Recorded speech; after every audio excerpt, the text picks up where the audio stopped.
Doctor صاحبہ، خوف خدا بڑا ہی آج کا اتنا بہترین موضوع، اور میں سمجھتی ہوں کہ دور حاضر کی اشد ضرورت بھی ہے اس موضوع پر بار بار کلام کیا جائے، سیکھا جائے، بات کی جائے۔ خوف خدا قرآن مجید فرقان حمید کی روشنی میں ارشاد فرمائیے گا۔ اعوذ باللہ من الشیطان الرجیم، بسم اللہ الرحمن الرحیم۔ قرآن پاک میں خوف خدا، خوف الہی اور تقوی کو بہت اہم مقام حاصل ہے۔ اس کے ذریعے بندہ اللہ تعالیٰ کی عظمت اور جلالت کو تسلیم کر کے عاجزی اختیار کرتا ہے اور گناہوں سے بچا رہتا ہے۔ دیکھیے زینب صاحبہ، خوف خدا متقین کی صفت ہے۔ قرآن پاک میں اہل ایمان کی جو صفات بیان کی گئی ہیں اس میں سے ایک صفت یہ بھی ہے کہ وہ اللہ کا خوف رکھتے ہیں۔ بے شک بے شک۔ قرآن پاک میں کئی مقام پر خوف خدا کو ایمان اور کامیابی کی کنجی قرار دیا گیا ہے گا۔ خوف خدا انسان کو علم اور بصیرت عطا کرتا ہے۔ قرآن پاک میں اللہ تعالیٰ ارشاد فرماتا ہے کہ میرے بندوں میں سب سے زیادہ وہ بندے ڈرتے ہیں جو علم رکھتے ہیں۔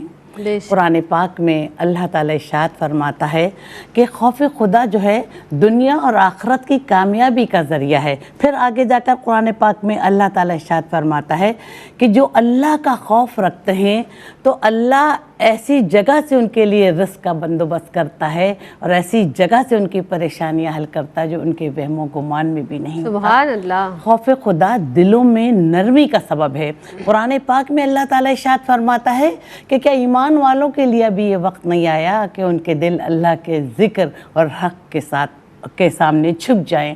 خوف خدا جو ہے دنیا اور آخرت میں کامیابی کا ذریعہ ہے اور جہنم سے نجات کا بھی ذریعہ ہے۔ قرآن پاک میں اللہ تعالیٰ ارشاد فرماتا ہے کہ جو شخص اللہ کے سامنے کھڑے ہونے سے ڈرا اور اپنے نفس کو خواہشات سے روکے رکھا تو اس کا ٹھکانہ جنت ہے۔ خوف کا مطلب یہ نہیں کہ ہم ہر وقت ڈرتے رہیں، کانپتے رہیں۔ خوف خدا کا مطلب یہ ہے کہ ہم اللہ کی نافرمانی والے کاموں سے بچیں، اللہ کے سامنے جواب دہی کے لیے کہ ہم اپنے اعمال کے سامنے کے لیے اپنے رب کے سامنے جواب دہیں، اس کا احساس رکھیں اور نیکی کے راستے کو اپنائیں۔ قرآن پاک میں اللہ تعالیٰ ارشاد فرماتا ہے کہ رحمان کے بندے وہ ہیں جو زمین پر عاجزی سے چلتے ہیں اور اللہ کی نصرت اور مدد ان کے ساتھ ہے۔ قرآن پاک میں اللہ تعالیٰ ارشاد فرماتا ہے کہ جو لوگ ایمان لائے، تقوی اختیار کیا، نیک اعمال کیے، وہ فردوس کے باغوں میں ہوں گے۔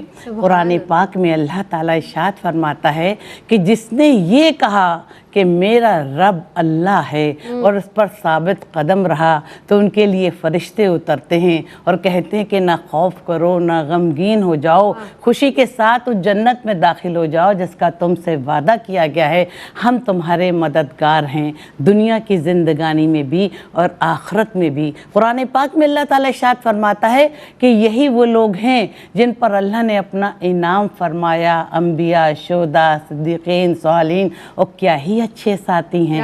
یہ فضل اللہ کی طرف سے ہے اور اللہ خوب سننے اور جاننے والا ہے۔ قرآن پاک میں اللہ تعالیٰ ارشاد فرماتا ہے کہ جس نے اپنا سر اللہ کے لیے جھکا لیا کہ وہ کوئی نیک عمل کرنے والا ہے تو اس کا اجر اس کے رب کے پاس ہے، نہ اسے خوف ہوگا نہ غم ہوگا۔ اور دیکھیے زینب صاحبہ، ساتویں آسمان کے فرشتے جب سے پیدا ہوئے ہیں سجدے میں جھکے ہوئے ہیں، اور جب قیامت کے دن اپنا سر اوپر اٹھائیں گے تو اللہ کے خوف سے کانپتے رہیں گے کہ اللہ ہم سے تیری عبادت کا حق ادا نہیں ہو سکا۔ تو اللہ ہمیں ہر موڑ پر نیکی کے کام کرنے کی توفیق عطا فرما اور برائی کے کاموں سے روک اور ہماری اصلاح فرما۔